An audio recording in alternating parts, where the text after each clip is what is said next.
अस्सलाम वालेकुम नाजरीन, मैं हूं मोहम्मद शहजाद और आप देख रहे हैं मेरा यूट्यूब चैनल। आज जनरल राज के बारे में तमाम पाकिस्तानियों की गलत फहमियाँ दूर हो गई होंगी। एक जुमला आपने अक्सर सुना होगा कि ये वतन तुम्हारा है, हम हैं खामखा इसमें, और आज ये साबित भी हो गया।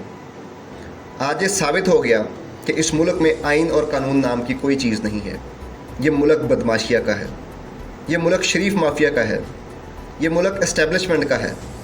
इस मुल्क में मेरा और आपका कोई लेना देना नहीं है। इस मुल्क के अंदर दो कानून हैं। इस मुल्क के अंदर बदमाशी है, गुंडा राज है, जहाँ पर मुहिब्बे वतन लोगों का ठिकाना जेल है और बदमाशिया के लिए खुली छुट्टी है।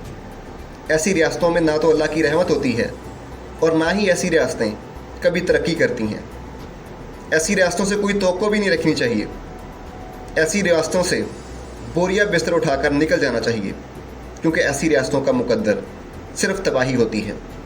आज इस रियासत पाकिस्तान में आइन, कानून और जमहूरियत नाम की कोई चीज़ नहीं है। जो जर्नैल फ़ैसला करते हैं वही इस मुल्क में हो जाता है। पहले पंजाब की नाजायज़ निगरान हुकूमत ने नवाज शरीफ की सज़ा ख़त्म की, फिर नवाज शरीफ को साबिक़ वज़ीर आज़म वाला स्पेशल प्रोटोकॉल दिया गया, स्पेशल सिक्योरिटी दी गई। इसके बाद नवाज शरीफ एहतसाब अदालत पहुँचे। एक मफरूर इश्तहारी भगोड़े को पर फूल बरसाए गए।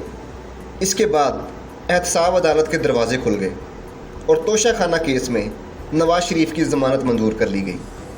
अब पाकिस्तानियों के दिल में किसी किस्म का कोई शक नहीं रह गया कि मुल्क के अंदर क्या चल रहा है, मुल्क को चलाया किस तरह से जा रहा है और किसका राज है। लाकानूनियत, यजीदियत की इंतहा कर दी गई है। जो तुम चाहो कर दो।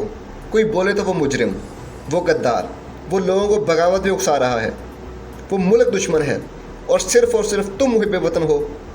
इंसाफ की बात करने वाले, इंसाफ मांगने वाले, बराबर के इंसानी हुकूक मांगने वाले मुहिब्बे वतन नहीं हैं। वो लोगों को उकसा रहे हैं, वो मुल्क दुश्मन हैं। बेचारे आम पाकिस्तानी जेलों में सड़ मर रहे हैं, उनका कोई पुरसाने हाल नहीं। छोटी मोटी चोरियां करने वाले, मामूली जुर्म करने वाले सज़ा भुगत रहे हैं और अरबों खरबों लूटने वाला शरीफ माफिया, उनको खुली छुट्टी दी हुई है। तो आलीजा मुद्दबाना गुजारिश है, उन छोटे मोटे चोरों को भी आज़ाद कर दें, उन्हें भी छोड़ दें, जेलें खाली कर दें और मियाँ नवाज शरीफ को बिना इलेक्शन के ही वज़ीर आज़म करार दे दें। कोई ज़रूरत ही नहीं है इलेक्शन का ड्रामा रचाने की, कोई ज़रूरत ही नहीं है इलेक्शन पे अरबों रुपया ज़ाया करने की, क्योंकि फ़ैसला तो हो चुका कि वज़ीर आज़म नवाज शरीफ होगा। तो गरीब आवाम का अरबों रुपया ज़ाया मत करें और ये भी अनाउंस कर दें कि इस मुल्क में जमहूरियत, आइन और कानून नहीं है। ये रियासत अब सिर्फ अशराफिया की है और यहाँ पर अब सिर्फ ताकत का कानून चलेगा।